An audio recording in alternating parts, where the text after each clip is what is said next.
Traffic आहे, अडचणी आहेत, इतर सगळे प्रश्न आहेत। आज आवर्जून मी 5:30 वाजता इकडची सगळी पाहणी करण्याच्या करता सगळे अधिकारी घेऊन आलेलो होतो आणि आज बरेच गोष्टीच्या बद्दलचे मी निर्णय घेतले। आता मी अनेक अधिकाऱ्यांशी पण बोललेलो आहे आणि तुम्हाला नजीकच्या काळामध्ये तुमचा सहकारी, तुमचा जिल्ह्याचा पालकमंत्री, राज्याचा अर्थमंत्री या नात्याने ह्याच्यातले प्रश्नाच्या करता मी आज Shekhar Singh, PCMC commissioner, PMRD commissioner Yogesh Mhase, विभागीय आयुक्त कुलकुलवार, कलेक्टर, मुख्य कार्यकारी अधिकारी, एमआयडीसीचे राठोड, दुसरे वानखेडे, पीडब्ल्यूडीचे अतुल चव्हाण, महावितरणचे काकडे, कदम, नॅशनल हायवेचे, असं मित्रांनो अनेक अधिकाऱ्यांना मी तिथं बोलवलेलं होतं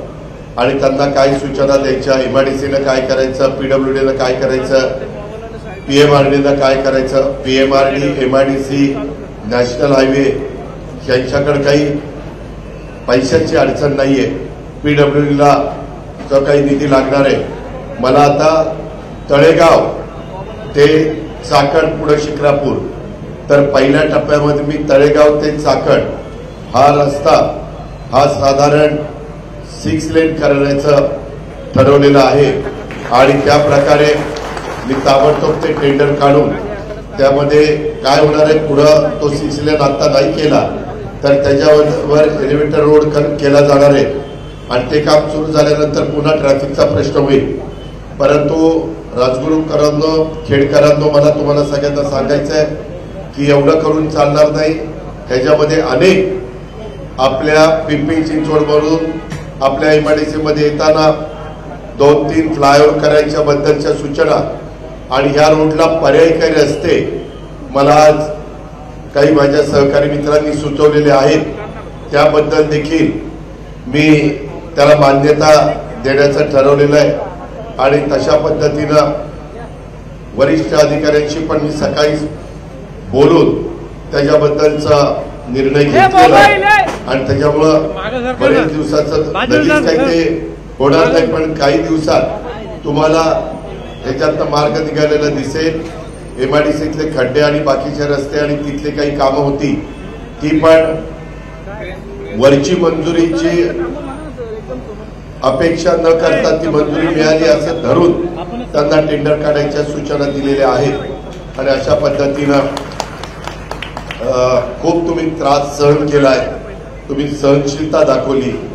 पूर्वीचा आपला खेडचा परिसर, राजगुरुनगरचा परिसर आणि त्याच्यानंतर झालेली आपली इंडस्ट्री, मी आपल्याला सांगतो तुम्हाला आवडो किंवा न आवडो पण कदाचित आपल्याला नजीकच्या काळामध्ये चाकण आणि या सगळ्या परिसरामध्ये महानगरपालिका करावी लागणार आहे आणि महानगरपालिका केल्याशिवाय आपल्याला अधिकचा निधी आणि बाकीच्या ज्या काही रुंद रस्ते, अंडरग्राउंड ड्रेनेज, स्ट्रॉंग वॉटर जाण्याच्या करताची व्यवस्था, अशा अनेक बाबी असतात। त्याच्यामध्ये वर्ल्ड बँकेचे पैसे, जायकाचे पैसे आणता येतात, आपल्याकडं केंद्र सरकारचा निधी आणता येतो। या प्रकारे आपल्याला ते करावं लागेल। कदाचित काहींना ते आवडेल, काहींना आवडणार नाही, परंतु मित्रांनो काळानुरूप निर्णय घ्यावे लागतात। मी देखील राजकीय जीवनात गेले अनेक वर्ष काम करताना ठाणे जिल्ह्यामध्ये ठाणे महानगरपालिका एकटी होती, नंतर नवी मुंबई महानगरपालिका झाली, त्या जिल्ह्यात मीराबाईंकर महानगरपालिका झाली, त्या जिल्ह्यामध्ये उल्हासनगर महानगरपालिका झाली, तिथं जवळच पूर्वी आता तो वेगळा तालुका झाला, जिल्हा झाला पालघर, पण वसई विरार महानगरपालिका झाली, 6-7 महानगरपालिका झाल्या। तसं आपल्या जिल्ह्यात पुढे पिंपरी चिंचवड, त्याच्यानंतर वर वाघबस्ती, लोणी काळभोर, वाघोली, मांजरी, दोन्ही मांजरी, या सगळ्या भागामध्ये तिथे एक महानगरपालिका करावी लागेल। फुरसुंगी, उरळी देवाची, तो सगळा परिसर, एक महानगरपालिका। आपण नदी ओलांडून इकडं आलो म्हणजे पिंपरी चिंचवड मधलं की बाकीच्या भागामध्ये एक आपल्याला महानगरपालिका करावी लागेल आणि एक महानगरपालिका आपल्याला इंजवली आणि तो सगळा वरचा परिसर आहे त्या भागामध्ये करावी लागेल। साधारण महानगरपालिका करण्याच्या करता 5 लाख लोकसंख्या असली की महानगरपालिका करता येते। तुम्हालाही सगळ्यांना माहिती आहे त्या सगळ्या भागातली लोकसंख्या किती झाली। मी आता इथला चाकणचा डीपी प्लॅन पण असीम कुमार गुप्ताकडे आलेला आहे, त्याला म्हणलं की तुम्ही मंजुरी द्या, मी एकनाथराव शिंदे साहेबांची मदत घेतो। अशा पद्धतीनं राज्याचे मुख्यमंत्री देवेंद्रजी पण आता येणार आहेत आणि ते मी आणि एकनाथराव असं आम्ही सगळे मिळून राज्याचा सर्वांगीण विकास करत असताना शिवशाहू फुले आंबेडकरांच्या महाराष्ट्रातला पुणे हा महत्वाचा जिल्हा देखील कुठं मागे राहू नये, त्याच्यामध्ये इथल्या तालुक्यांना पण रोजगार त्या ठिकाणी अडचणी येऊ नये मिळण्याच्या करता असे अनेक खूप निर्णय आज आम्ही चर्चेच्या निमित्ताने घेतलेले। आता तुमच्याशी बोलून मला जाता जाता त्या मीटिंग झाली असं दाखवून तिथं सूचना करायच्या, नंतर सीएम साहेब पण येणार आहे। मला एका गोष्टीचं समाधान आहे, मी हनुमंतरावकर आणि नंदाताईंचं मनापासून अभिनंदन करीन की त्यांच्या बापदाद्यांनी ठेवलेली जमीन, तसं बघितलं तर आमच्या हनुमंतरावांना म्हणजे त्यांचे वडील अनंतराव, त्यांना 4-5 भाऊ होते, त्यांना प्रत्येकाला ह्याच्यातली थोडी जमीन मिळाली आणि माझ्या माहितीप्रमाणे 13 गुंठे जमीन हे आमच्या हनुमंतराव आणि त्या परिवाराला मिळाली। त्याच्यातून काळानुरूप आपण जरी शेती वाढी करत असलो तरी आपल्या पुढच्या पिढीच्या करता काही नवीन व्यवसायामध्ये आपण पडलं पाहिजे।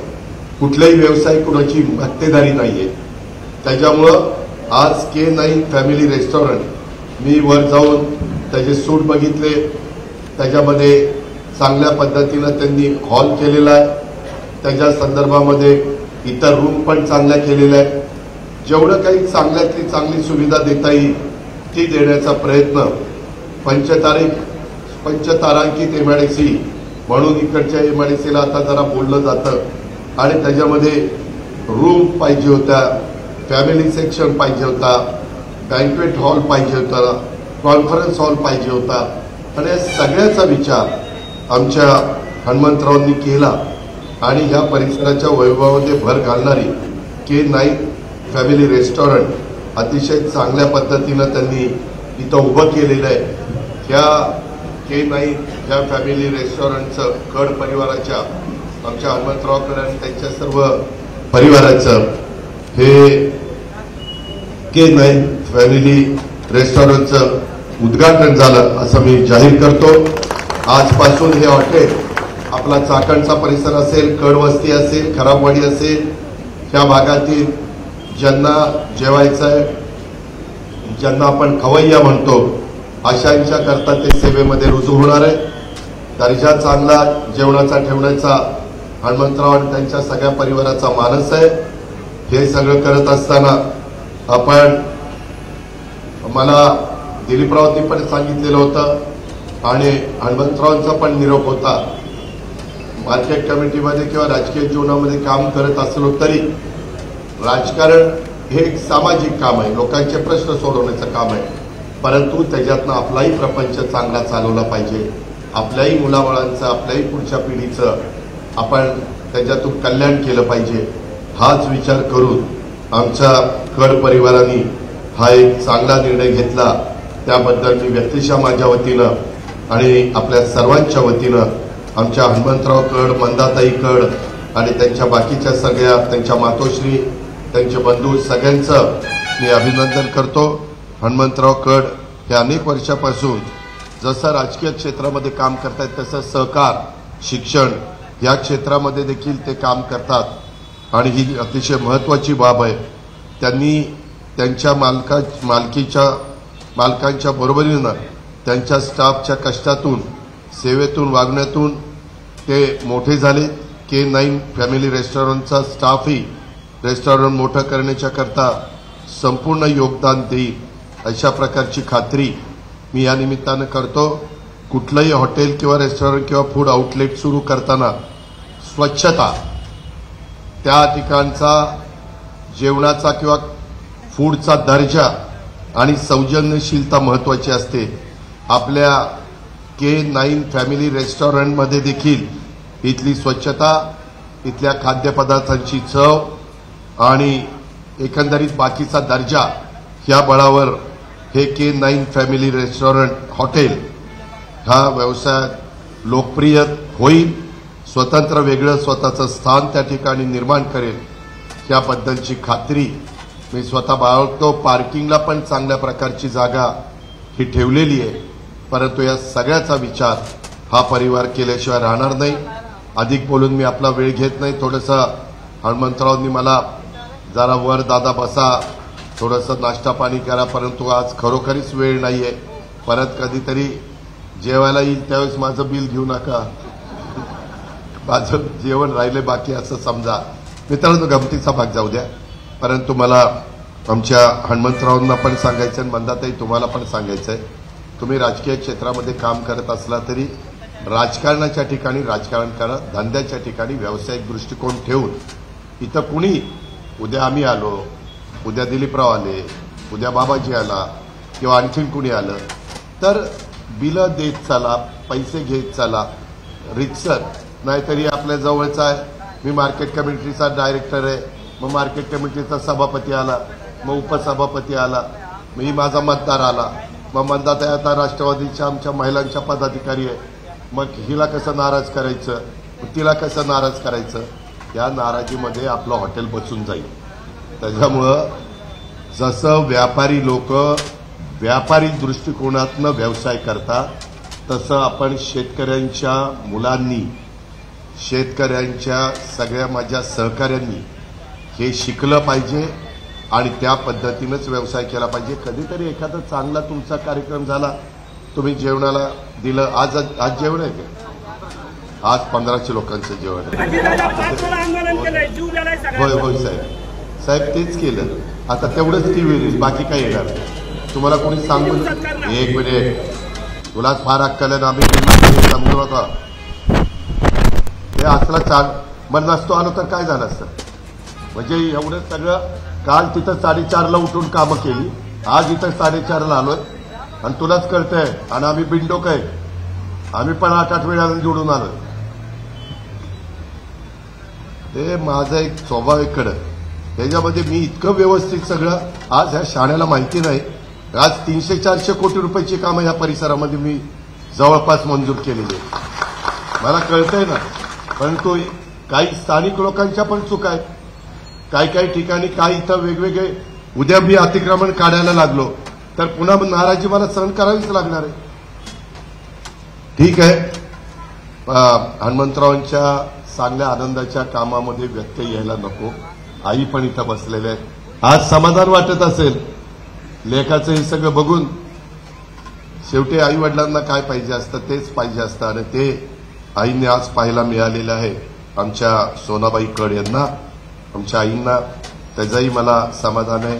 हनुमंतराव व्यक्तिशः माझ्या वतीनं, ताई आमच्या मंदाताई, त्याचबरोबर आमचे दिलीपराव मोहिते पाटील, आपले विद्यमान आमदार बाबाजी काळे आणि इतर सर्व मान्यवर इथं समोर बसणारे, त्या सर्वांच्या वतीनं मी तुमच्या K9 फॅमिली रेस्टॉरंटला मनपूर्वक शुभेच्छा देतो.